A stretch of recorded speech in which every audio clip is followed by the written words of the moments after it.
It's the Opperman Report. And now, here is investigator Ed Opperman. Okay, welcome to the Opperman Report. I'm your host, Private Investigator Ed Opperman. You can find me at Opperman Investigations and Digital Forensic Consulting. If you just email me directly at oppermaninvestigations@gmail.com. I'm super excited about today's guest, Alan Graham. He's also known as Captain Pink. Now, you can check this guy out. He's written 3 books. He was the brother-in-law of Jim Morrison. We're not going to get into everything tonight, okay? We're going to have him come back several times.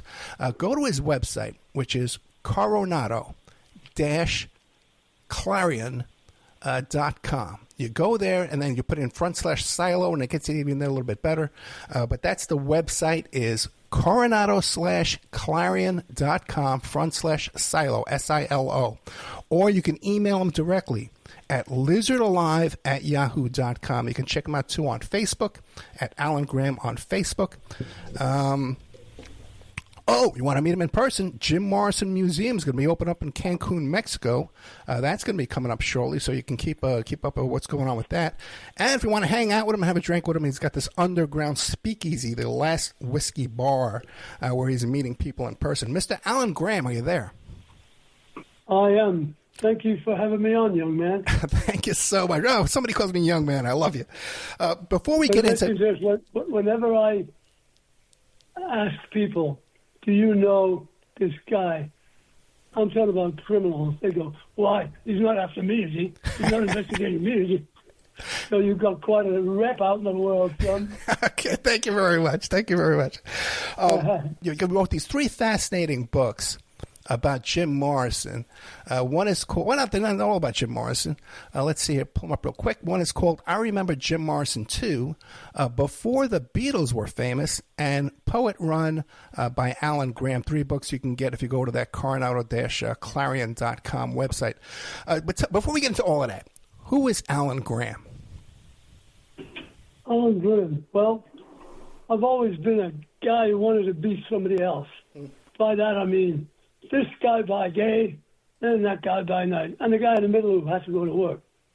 So I've got about what I call 11 separate personalities. I've got 11 separate outfits.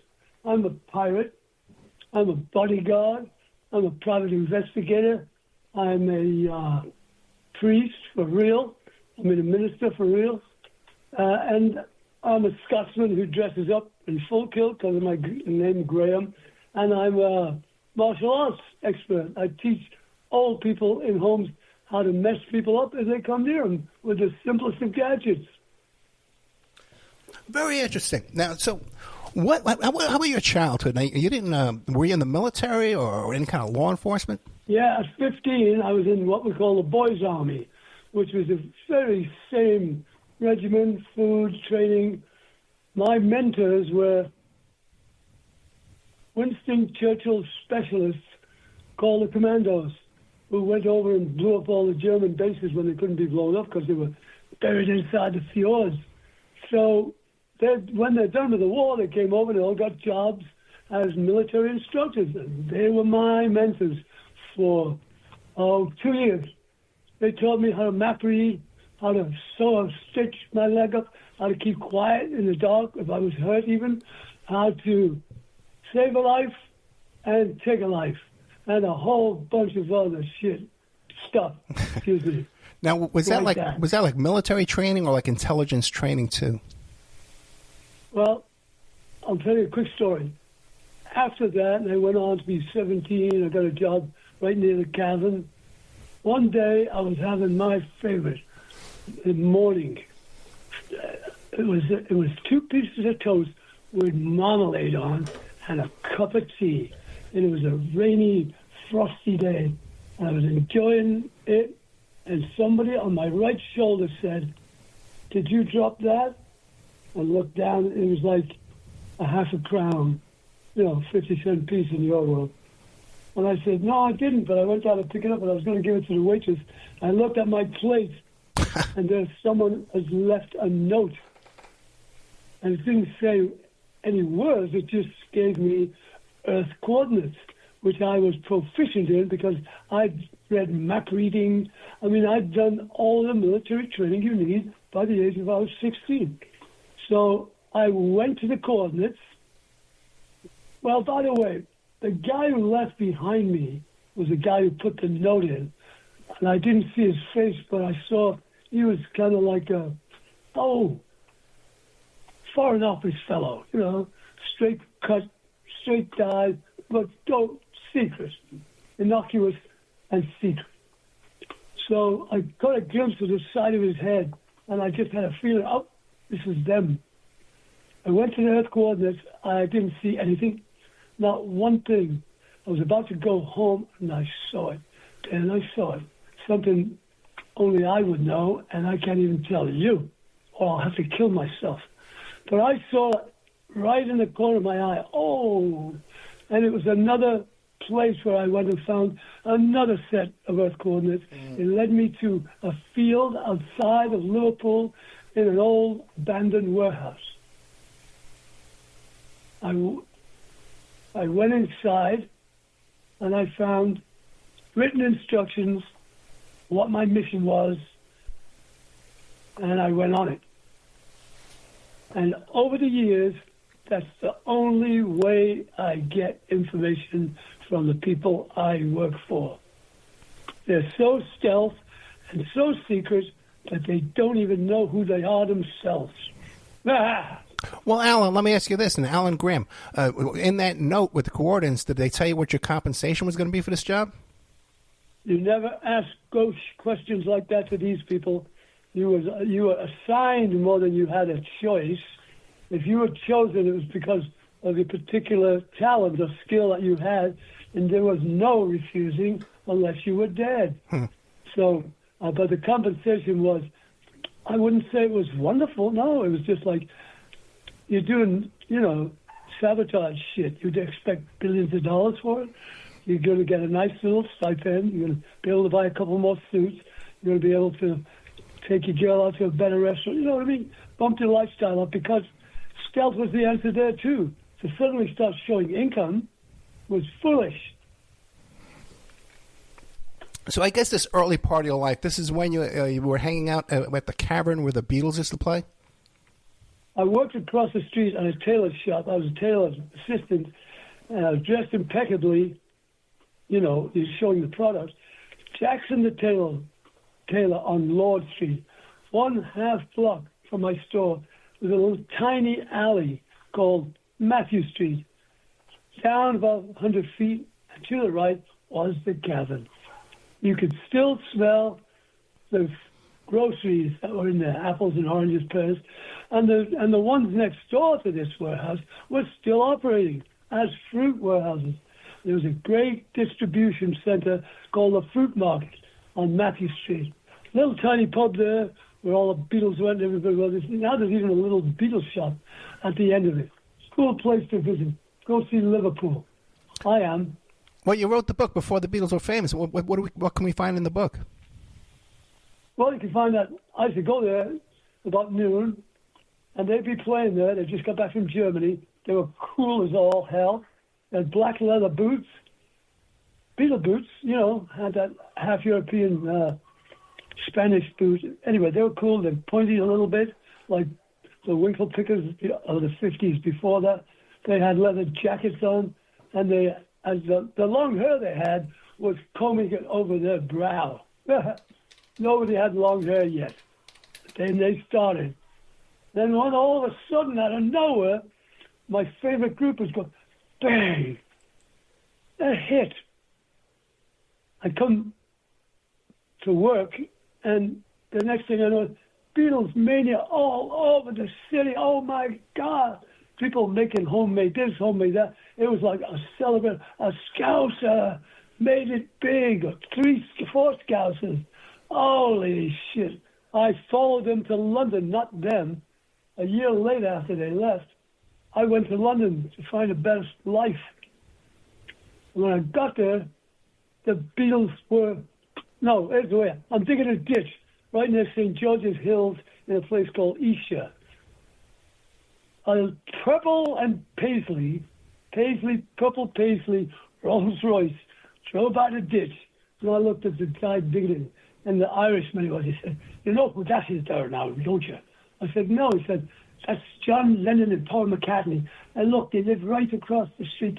And by God, they were getting out of the purple Rolls Royce. I landed right where they were.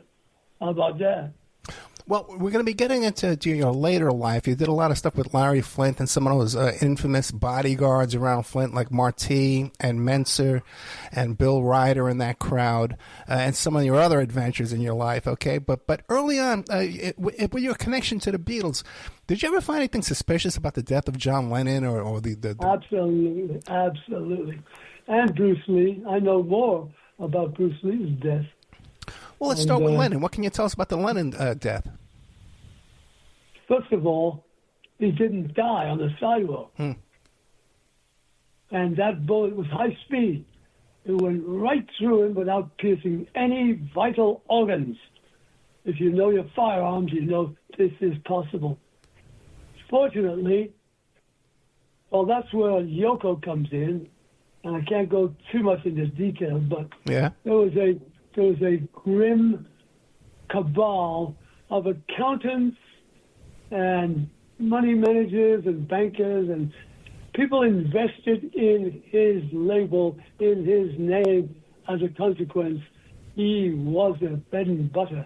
He was fading out. He was getting weird. And he was having Yoko Ono manage his money. No manager. No, not like the Apple record. They were crooks. But he didn't have a certified public accountant. She ran it all because he said, I don't know what to do with all of this. And she grabbed it off him, of course, as the grifter that she was and still is. I don't care what anyone says.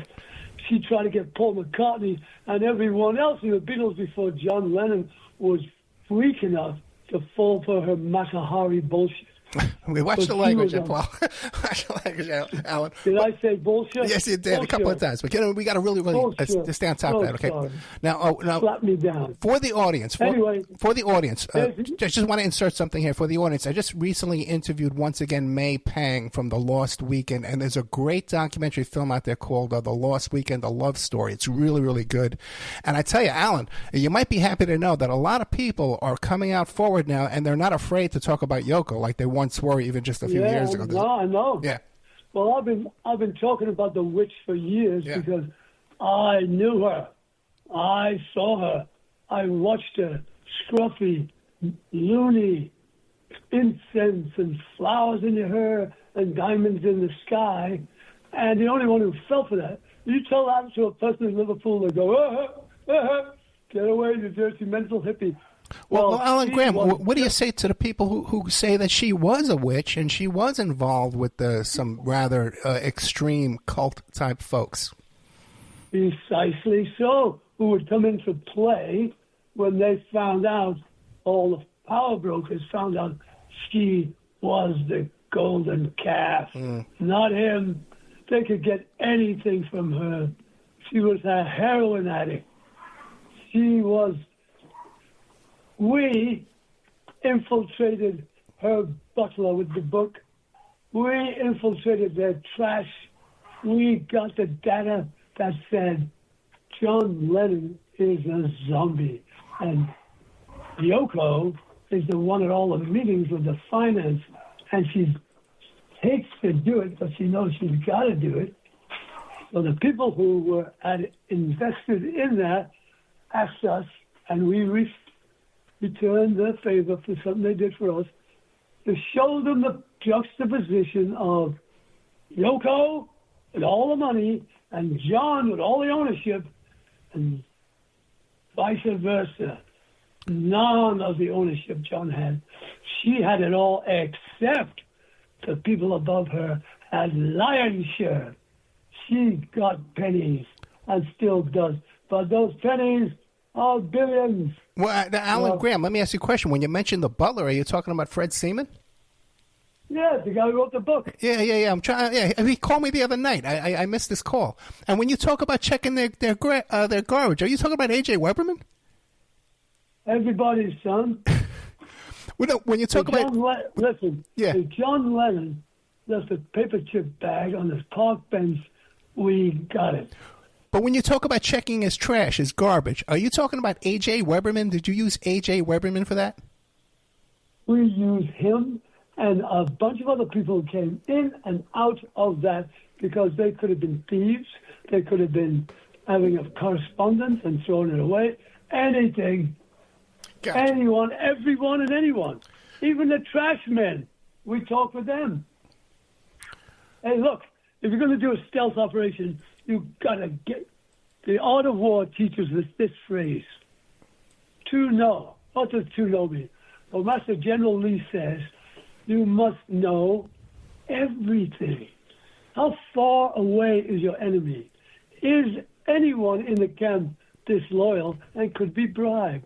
How much water and food does he have? Are there hilly terrain or there flatlands? Every single thing, because if you have every single thing that to know, that is to be known about that place, you will send spies there, you will research it, and before you get out of bed, you will have won the war. On the other hand, if you lack one single digit off, for example, someone didn't record that there was a body of water 200 yards long, like a small river, and it was hard to cross. That would have delayed you. That would have made it all... It would have been against the pure math that the art of war is. That's why it's such a successful book. It is pure math. It is a precise examination, analysis of what the situation is, and that's how you know how to beat it. If you don't have all the knowledge, you might as well stay in bed. We're talking to Alan Graham, also known as Captain Pink. You can find him on Facebook. You can email him directly at lizardalive@yahoo.com. He's going to be working with the Jim Morrison Museum in Cancun, Mexico. And just email him if you want to meet up with him at his underground speakeasy, the Last Whiskey Bar. You also wrote a book, I Remember Jim Morrison, and that's because you married Jim Morrison's sister. Yes, in 1965, I came back to Earl's Court, and at that time, it was like fantasy. There was a tiny little place called Earl's Court where all the tourists on their summer vacation, mostly students, came from all over the world. Well, Australia, America, Canada, France. And it was like a melting pot. It was the coolest place. All the music was playing. You could go in the casino around the corner, see Paul McCartney at the tables. You could see the rock and rollers walking out of the subway station. It was not all this private yet. It was like they were on the street with us.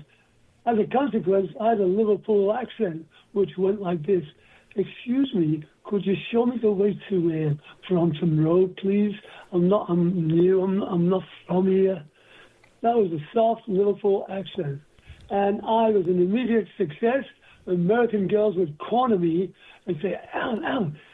You'd have four or five more friends. They'd both say something in English. And I'd say, what do you want me to say? And they'd all go, oh, Google. Well, a bell rang. And I said, Al, you're the fifth Beatle, son.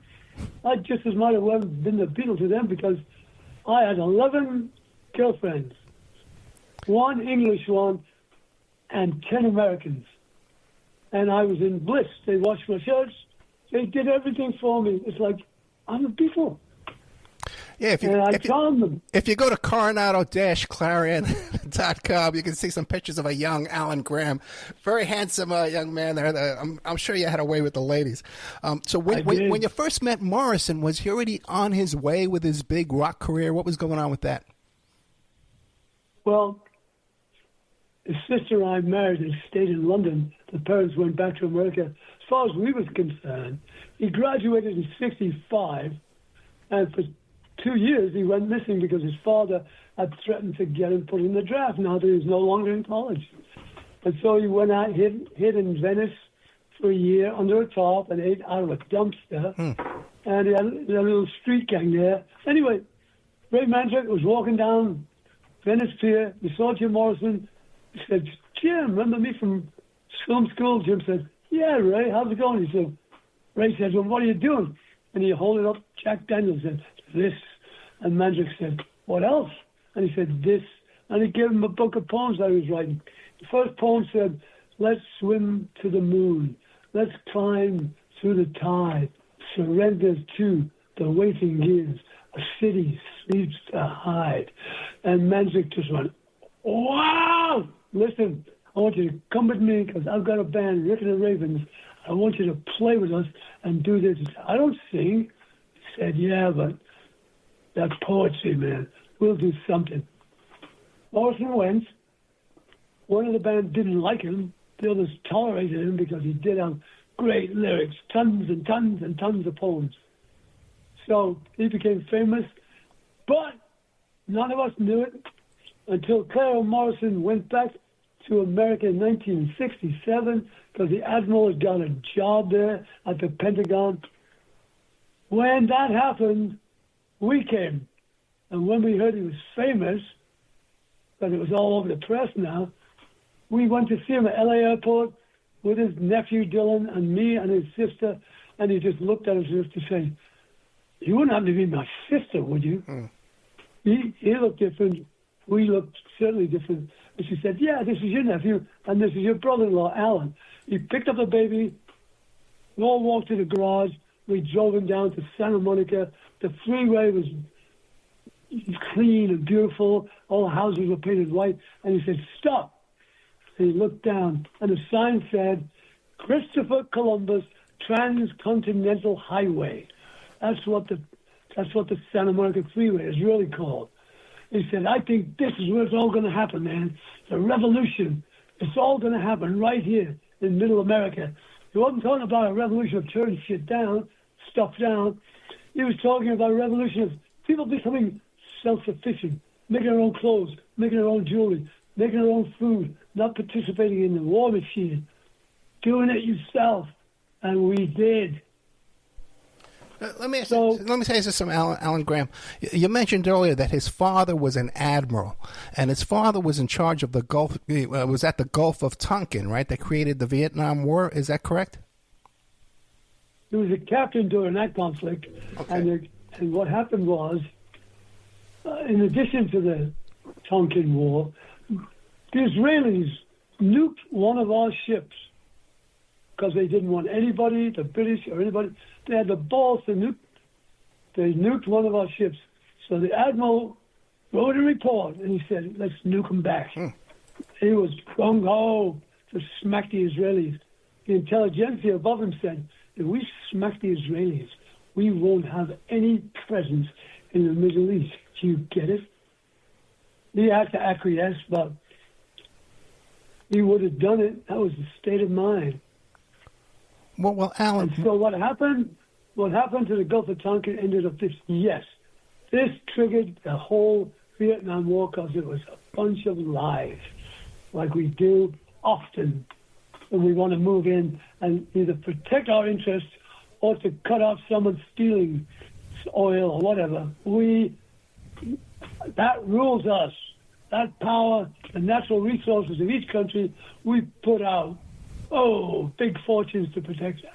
And that's what we were doing here. Well, Alan, let me ask you a question now. Have you ever heard this theory put forth by Dave McGowan, Weird Scenes Inside the Canyon, that a lot of these rock and roll, these rock stars from the 60s, the whole hippie movement, was some kind of a psychological operation by the U.S. intel sources? What do you make of a theory like that?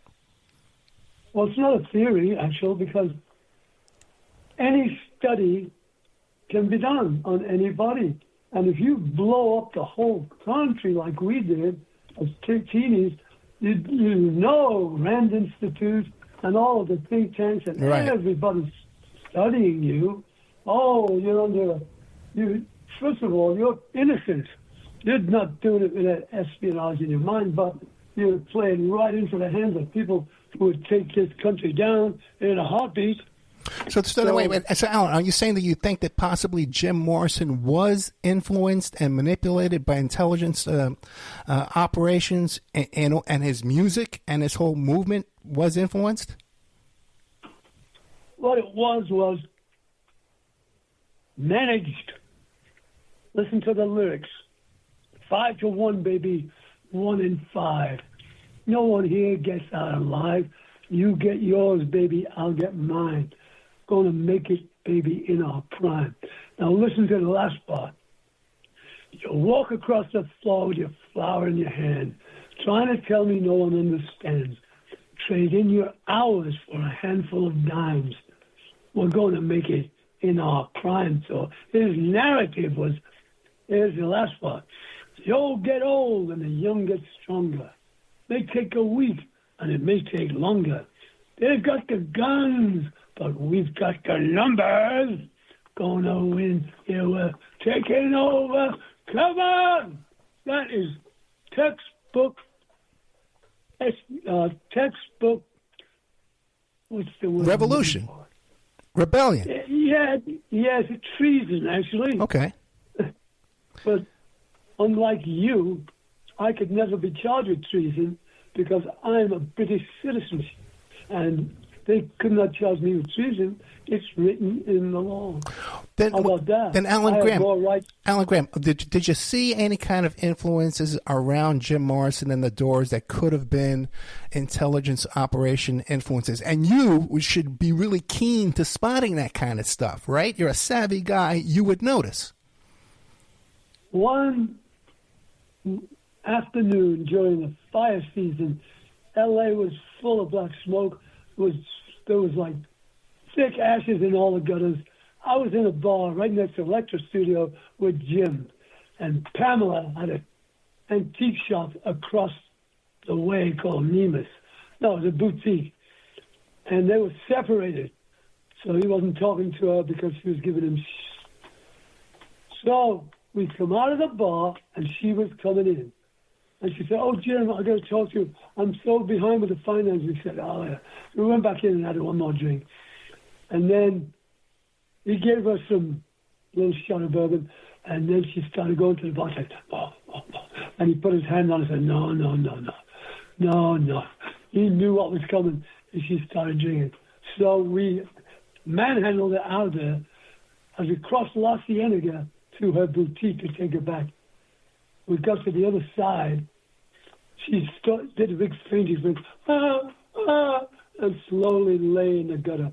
And Jim and I looked at her, and we just walked away. Left her in the gutter. He called me the next day and said, oh, I'm so sad. You guys left me like that. If it hadn't have been for Ned was one of those creatures at a boutique that she kept, a toy boy. If it hadn't been for Ned taking care of me, well, she was faking the whole thing. She was a drama queen. But then he said, before she collapsed, he said to her, hey, guess who's loser of the week? There was a bar to the left called Losers Club, and every week they had a sign of whoever got messed up or whatever it was. And this week, it was Smokey and the Bear because of all the fires. And he said to her, who do you think it is this week? And she said, Janis Joplin. And we all just fell out laughing. She didn't even know it was funny. Janis had just died, and then Jimmy had died, and Jim Morrison said, oh, wait a minute, three's a charm. Wow. By God, I walked in prophecy, and I walked there with a serpent who I considered nothing but a serpent in his life. Pamela, a heroin addict, a liar, a hyperactive. Oh, when she was a little girl, at 14, she ran away and joined a group with a Fagin-esque character, a 40-year-old man, bunch of hippie kids living in his house. He taught them how to rob residential houses. They all got busted. She went to a detention center. And that's where she came from. Her mother was psycho. Her father, oh my God, he was a teacher, and he thought he knew more than Morrison's or Jim Morrison's father. They were awfully gross, middle America, pedestrian people who, if challenged, would be wrestled to the floor by the English language. And that's about as intelligent as I can quote them. They were stupid as all hell. And he was a principal in a high school. Really? Well, so now you're talking Yes. about Pamela Corson. Now, when you watch the Oliver Stone movie, well, we're supposed to trust Oliver Stone, this character. She comes off as this, such a lovely woman.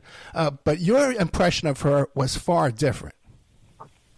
Well, I coached Val Kilmer, by the way. And I was very disappointed in that movie, of course, needless to say. Because Jim did not walk around all the time going, and the answer to the wind and the question. Right. He talked like you and me, but all through the movie, Ollie's got him dressed in leather pants already before he's famous. That didn't come until 2 years later. And he's got him doing this stupid dialogue. Talking of Pamela, I'll give you this quick story that should sum her up for you. We arrived at that apartment at the Santa Monica freeway ride. He introduced, this is Pamela, my girlfriend. This is my sister. Her eyes went like two saucers. She ran into the bedroom and came out with a big wooden box, big jewelry box. And she grabbed Anna by the arm and said, "Come here, Anna." Took her into the kitchen. And Jim and I and the others, we went and sat by the pool. We were going to go sit by the pool. And the reporter was coming in too. And so after about 30 seconds, Anna came out like white as a sheet. I said, what's going on? She said, she just showed me a will. And it was on a ripped open envelope in Jim's name. And it said, if I die, everything goes to Pamela Curzon. And after that, she dies, it goes to Ann Morrison and Andy Morrison, my brother and my sister. Mm. Anna just looked at us to say, well, she could tell you to go without smiling. I mean, without breaking a... She had a deadpan, and she came away telling me she was shaking. She just showed her brother's will to her. Like, no privacy and such a shock. Because Jim had been missing, and he was... we might not ever see him again, and there's a conniving little snake looking after for his money. Why was that there? Because she demanded, she told my wife. I said, you've got to write something down the way you're living. I can't be left alone. She was always in it for the money. Like any grouping, you join because you get whatever free and you become somebody. But groupies are groupies. Alan, let me ask you a question. Alan Graham we're talking to. The website is called, one more time, it's called Coronado dash, let me pull this up quick. Coronado-Clarion. There it is, Coronado-Clarion.com. I asked you if there could be any... forward slash silo, SILO. I asked you before if there was any possibility of an intelligence influence in the Doors and Morrison, and right away you start telling me this story about Pamela Corson, about her falling down drunk in a bar. And you tell me about her background. She comes from a pretty middle-class, lower-class background, and not too well-educated. And here she has this influence over this huge rock band. Now, could it have been that she was some type of police informant, some type of asset that was inserted into Jim's life? Well, you notice the way I segued away from that question. Yeah, I know. I'm not trying. You notice I wrote it down. I'm asking you again. No. I don't mind. I don't mind telling you this. Yeah. J. Edgar Hoover, I got it, had a file on Jim Morrison. FBI had a file on Jim Morrison, and several other, let's just say, other companies. Okay. Who have no rules and no oversight will do their own work. Morrison was considered dangerous to the government, considered dangerous to the society, because if it didn't meld back together and start going to work, and it listened to the lyric of, they've got the guns, but we've got the numbers. This is revolution, you're right. And that's what he was saying when he was drunk. When he was sober in his real mind, he was saying, no, I didn't mean that revolution. But people don't know. They're nuts. And if they turn loose, so Morrison had to be managed, and that's what he did. He was managed right out of the business, right into oblivion, right into weakness, Not the leather guard as before, not the leader of any revolution, nothing. Just a guy who got arrested for pulling his pants down when he never did. But now he had become immersed in alcohol. I mean, it was impossible. He could put on one or two good shows, but that's what happened to him, and that was managed. That was managed. I'll tell you why. He was indicted in Miami for nothing. Max Finker's attorney was a very good friend of Ronald Reagan, who at the time was the leader of the Republican Party. Right. In fact, I think he was even governor. Yeah, he was governor. He made a call to Ronnie. He said, Ronnie, my client here. Of course, Max was a big hitter to the Republican Party for good reason. He could call in little favors like this. So Reagan agreed to let Jim Morrison be booked in Miami at midnight and have not to go to jail, but to be released on a bond, come back to California, wait for the trial. Unbeknownst to everybody in the world, that occurred. And only later do we know. So Ronald Reagan saved Jim Morrison's butt from going to be in jail at Reef in prison. Oh, my God. There's nothing more deplorable than a hot Florida prison, especially for a long-haired weirdo hippie who a little while ago was trying to corrupt all little girls and make a revolution in our country. All the conservatives were very happy when he fell from grace. But they did give him a little break because he was the admiral's son, and he didn't go completely down the tubes. That would lie in his own hands soon afterwards. However, if it were a hockey game, Pamela would have been given an assist because his death was never investigated properly, and it's in my book. And since then, I've gathered other information that just is, what's the word? Pure evidence that she, not only she, but Yoko Ono and a bunch of other people were manipulated by a force so stealth. It's like this. The bankers rule the world. Everybody goes to the banker. The arms dealers rule the world. And every other, like we have the prison industrial complex now, because it's so big, someone's got to supply it. The military industrial complex is so vast, so many people working in it, so many jobs threatened. If one little thing goes wrong in the math there too. So he was managed off the stage into a place of non-public appearances and any of that. And anyway, by then, they blackened his name. Jackie Gleason, Anita Bryant, the Orange Juice Queen, had put on a big indecency rally. He couldn't get booked anywhere. No one would put up insurance. He was persona non grata. Almost till a year before he died, some miracle occurred. Somebody lifted one of the weights off, and it was that L.A. woman, Roadhouse Blues. It just came back hard rocking for right on the top of the charts again. Unbelievable. So he was free again. But he was burned out, tired. He didn't want to deal with them anymore. And he went to Paris to recuperate. Yeah. And what do you make of the death in Paris? You're very suspicious of it. Well, first of all, she didn't tell anybody who was famous. She just said it was her boyfriend. She took his belongings to the American embassy, and they said, well, you need his ID and all that stuff. She said, well, I'll bring it back tomorrow. The naval attaché in Paris got word that Jim Morrison's son had died. He called her and told her to come in and talk to them about what happened. It was all so suspicious the way it happened. She plugged him in the cemetery within 3 days, didn't go back to the naval attaché, didn't go back to the embassy, went directly to Los Angeles and engaged with their top lawyers on how to get Jim Morrison's estate. And that was the part I knew. The other part was this. I acquired some photographs of the death scene.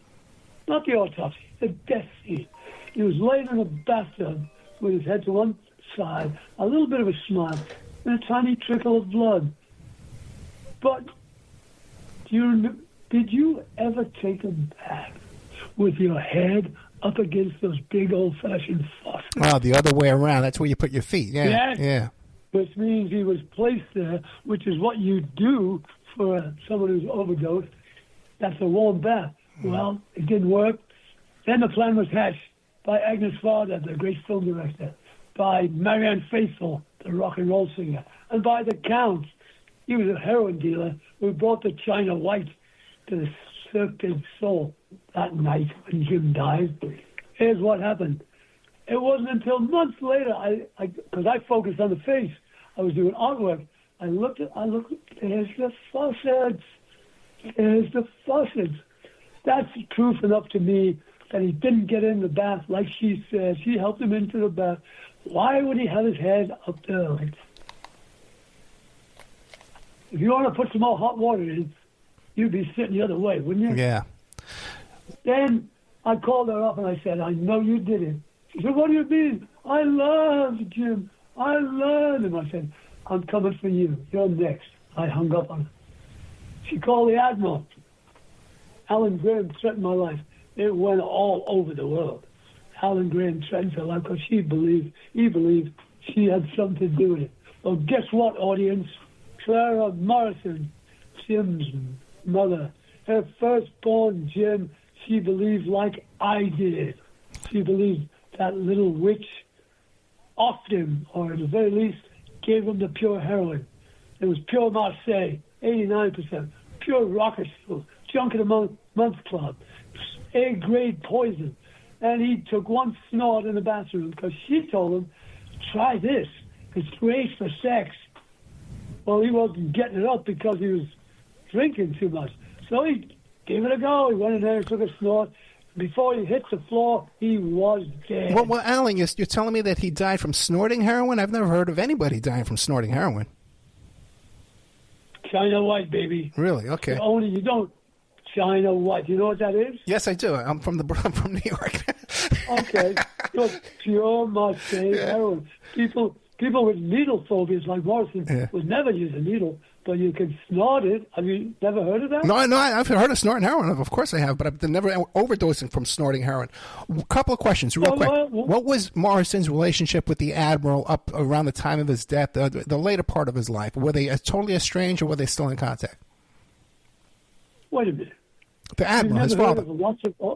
You never heard of lots of overdoses from snorting heroin? No, I haven't. No, I really haven't. No, really? No. It's quite common. Okay. Anyway, all right. So what was your next question? His relationship with his father, the Admiral, toward the end of his life, toward his death. East is east, west is west, and never the twain shall meet. They were looking the opposite the day he came to Coronado. He was at UCLA. He came down in 1965 to say goodbye to his father, who was going off with Carrier Division 9 to fight the war in Vietnam. As soon as Jim's father saw him, he asked the captain's bosun, take this man down and cut his hair. It was long, but it wasn't long. When he came back up, they shaved the back of his head. Morrison was pissed. He now had to go back to UCLA to all his friends and say, my dad shaved my head or whatever, or go hide out, because the worst thing you could do with a young hippie growing his hair is shave it. So Jim Morrison and his father never understood each other. Not one bit of their DNA allowed them. His dad was a warmonger. Jim was a pacifist. His father was highly educated, and so was Jim. But the Admiral was a nuclear admiral, electronic warfare back then. He told me once, I was really disappointed in Jim, Alan, because he's me, you know. He could have been anything. It could have been an admiral, it could have been anything he wanted. He chose to be a rock star. That was his little southern Alabama voice. Alan, Jim, So he was kind of like, he didn't get the big world, or the hippies or any of it. He just considered them vermin, and they were trying to tear down the country, and Jim was the leader. So you think the manner of the murder was heroin? Heroin. The source of the heroin was from Pamela, who got it from the Count. Gotcha. The Count was counted. No, he was. He'd been compromised many years ago by a bad move he made, but he was left on the street to do certain projects. And what happened to the Count after this? He's still operating.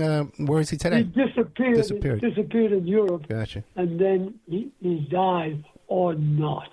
And just for the audience to understand, Alan R. Graham, we're almost out of time now, but he's traveled in circles with Bill Menser and Alex Marti and Mitch Werbel and people. So if you're familiar with staged homicides, and staging a homicide in a bathtub is a pretty good way to do it, right? It's right up there, right? Is a way to do it. Especially since he's been sitting there since 11 p.m. Yeah. You know, thought he was wrinkled and bloated. Alan, we're running out of time. We only got about 5 minutes left. I'd like to reschedule with you really quickly and go into all the stuff, the Larry Flynt days and your other type of security work and that kind of stuff. But what would you like to leave us with as far as Jim Morrison goes? What did you think of the Oliver Stone movie? I thought it was awful, wretched. Oliver Stone knew nothing about the Doors or Jim Morrison. He would go in his office, production office, 24/7. For months, the Doors music would be playing. It drove you mad. You didn't want to go anymore. He thought that programming would get him and everybody into the mood. All it did was dull everybody's senses. He was an amateur, given a great project by Bill Graham. The Admiral agreed to Bill Graham because he had a reputation of doing good. And I said to Bill Graham after he got I was working with Kilmer, and I talked with Bill Graham and said, a very important project, and I hope Oliver Stone doesn't make a terrible movie. He said, he's given me my word. Well, the movie came out bad. The Admiral and the family were crushed because it was so awful. And Oliver Stone, I called Oliver Stone up and I said to him, if I were you, I wouldn't fly anywhere in the next 3 weeks. He said, well, what do you mean, Alan? I said, you know what I mean. I don't know if he did that. But by God, as obliquely as God strikes, next 3 days later, Bill Graham has flown in one of his helicopters right into a power line, incinerating him. So he was the one who got him. He was the one who got the vengeance from the heavens. He died, not Oliver Stone. He was left behind to become a shadow of his former self, because now he's big on Russia, he's big on socialism, he's big against America, and he couldn't get a gig in America if he tried. It's just like Steven Seagal. You go to the place where they don't care that you're a traitor or you're a liar. They just know your movie image from before, and they'll make your movies anyway.